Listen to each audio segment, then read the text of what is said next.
Hey, what's going on? Thank you for watching this video. Welcome back to my channel. If you haven't subscribed already, I'd appreciate it if you did. Like, comment, and share this video.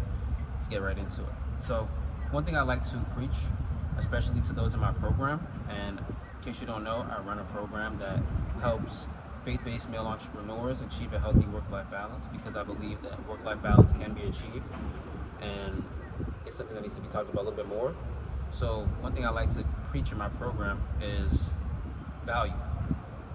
And it goes back to something I read in 48 Laws of Power. I also preach about reading, but one chapter that I read in the 48 Laws of Power is the way you're treated is based on the type of value that you bring to other people.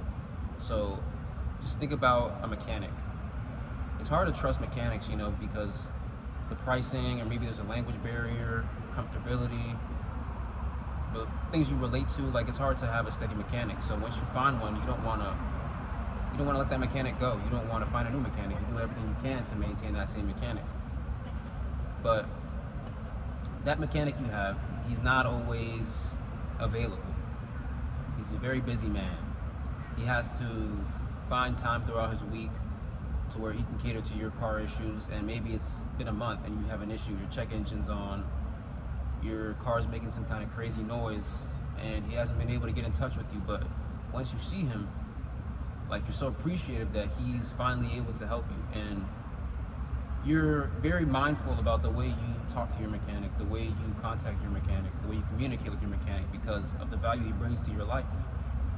You're not going to treat him just like anything. You're not going to treat him like he's so replaceable, because you can find other mechanics. There's other mechanics out there like him, but based on your situation, you're not so willing to find a new mechanic that has a similar background, that has a similar background to you. You're not so willing to find a mechanic that is maybe 10 to 15 minutes further away from yours. Maybe you go to your mechanic, maybe he comes to you. Maybe that mechanic that you are looking for, a new one, won't even come to you. You have to go to them. So it's very inconvenient. That's my point. It's very inconvenient to find somebody else that brings his value. So you treat your mechanic a certain way.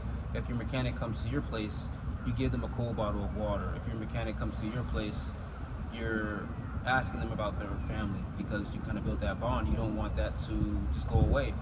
All because, yeah, maybe they're not as available, but they have this value into your life that your car is important to you, and the maintenance needs to be done. So you appreciate them. You have gratitude. I'll give you another example. So in sports, the most valuable player, or just think about the highest paid player on the team. The highest paid player on the team oftentimes has a little bit of leeway to do certain things, whether that's throw a temper tantrum, or show up late to a practice, or at a press conference kind of speak their mind a little bit.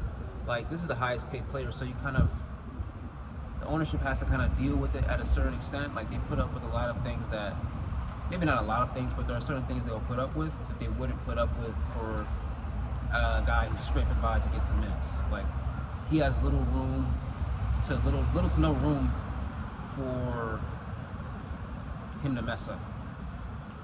He can't afford to do it. But that star player knows exactly what he's doing. That's why he's taking advantage of the situation that he's in. So he understands his value. He understands that he's so good at what he does. You're not just going to find another player that you can pay that will give you the type of production that he does, that will bring in fans, the way he does, that will sell out seats, because he has value. And the team will treat him in a certain way. Maybe towards the end of the season, his minutes are reduced, or even during the season, his minutes are reduced, because they know that later on they're going to need him for more important things, more important games, more important matches, so on and so forth.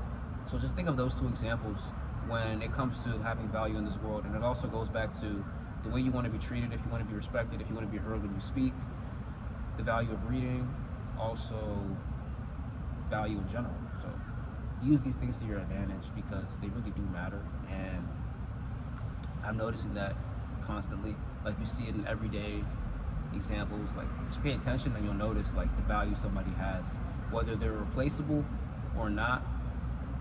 You can determine that by the way the world treats them.